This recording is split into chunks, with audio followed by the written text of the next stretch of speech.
सुप्रभातम छात्रा, अहम बच्चन कुमार भवताम कक्षायाम उपस्थितोस्मि।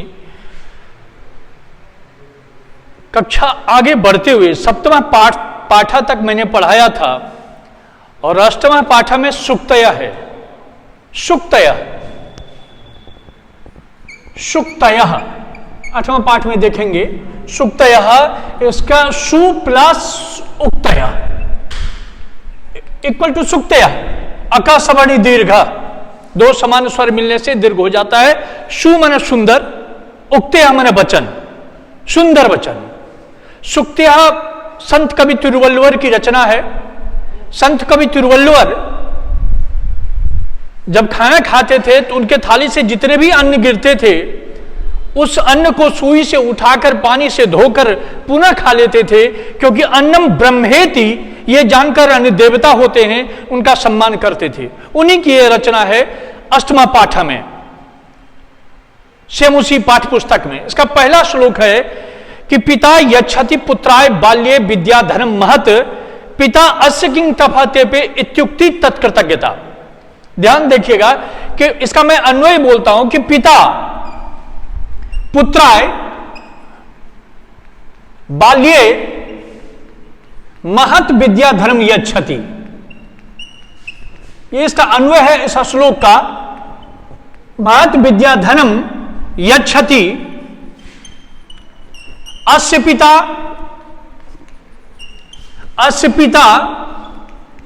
किम तपहते पे इति उक्ति तत्कृतज्ञता। इस प्रथम श्लोक का यह अन्वय है और 4 नंबर का अन्वय आता है जिसमें मंजूषा रहता है, आप उसको भरेंगे। इसका अर्थ होता है कि पिता अपने पुत्र को बचपन में महान विद्या धन प्रदान करते हैं। इसके पिता ने कितनी बड़ी तपस्या की, इस प्रकार का कथन करना उस पिता के प्रति कृतज्ञता होती है। पिता अपने पुत्र को बचपन में महान विद्या धन प्रदान करते हैं, इसके पिता ने कितनी बड़ी तपस्या की, इस प्रकार का कथन करना उस पिता के प्रति कृतज्ञता जताना होता है। कृतज्ञता आपके पाठ्यक्रम में, सिलेबस में त्व और तल प्रत्यय, भाववाचक पदों को बनाने के लिए तल और त्व प्रत्यय का उपयोग किया जाता है। तल प्रत्यय से बने हुए शब्द लता के समान स्त्रीलिंगवाची होते हैं और त्व प्रत्यय से बने हुए शब्द नपुंसक लिंगवाची होते हैं। इसलिए कृतज्ञ जोड़ तल इक्वल टू कृतज्ञता। अब क्वेश्चन होती है कृतज्ञता का भवति।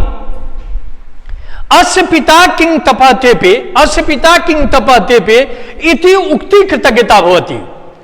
इसके पिता ने कितनी बड़ी तपस्या की, ऐसा कथन करना उनके प्रति कृतज्ञता जताना होता है। अब आपको क्वेश्चन पूछे जाएंगे कि विद्याधनम इति पदस्य, विद्याधनम इति पदस्य विशेषण पदम किम, ये विद्याधन जो है इसका विशेषण पद क्या होता है? तो विद्याधनम इति पदस्य विशेषण पदम महत अस्ति। विद्याधनम नपुंसक लिंगे प्रयुक्तम अस्ति, महत नपुंसक लिंगे। कर्मधारय समास में विशेषण विशेष समान लिंग, समान वचन, समान विभक्ति में होती है, इसलिए महत विद्याधनम।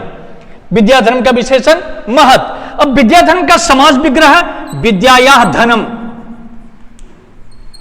विद्यायाः धनम षष्ठी तत्पुरुष से, विद्या एव धनम,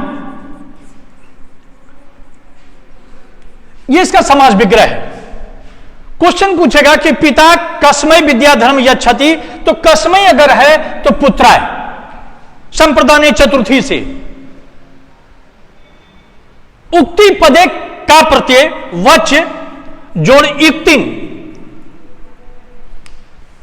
अब इसका अर्थ हुआ कि पिता अपने पुत्र को बचपन में महान विद्या धन प्रदान करते हैं, इसके पिता ने कितनी बड़ी तपस्या की, इस प्रकार का कथन करना उस पिता के प्रति कृतज्ञता जताना है। श्लोक संख्या 2, अवक्रता यथा चित्ते तथा यदि वाची भवेत तदैव आहु महात्मानः समत्वम इति तथ्यतः। अवक्रता यथा चित्ते तथा यदि वाची भवेत तदैव आहु महात्मानः समत्वम इति तथ्यतः। जैसे मन में सरलता हो, जैसे मन में सरलता हो वैसा अगर वाणी में हो जाए, जैसी मन में सरलता हो वैसा अगर वाणी में हो जाए तो ज्ञानी लोग वास्तव में इसे ही समत्व कहते हैं। क्वेश्चन पूछता है समत्वम किम उच्यते, समत्व किसे कहा जाता है? तो चित्ते वाची अवक्रता समत्वम भवति, मन में और वाणी में समानता ही समत्व होती है।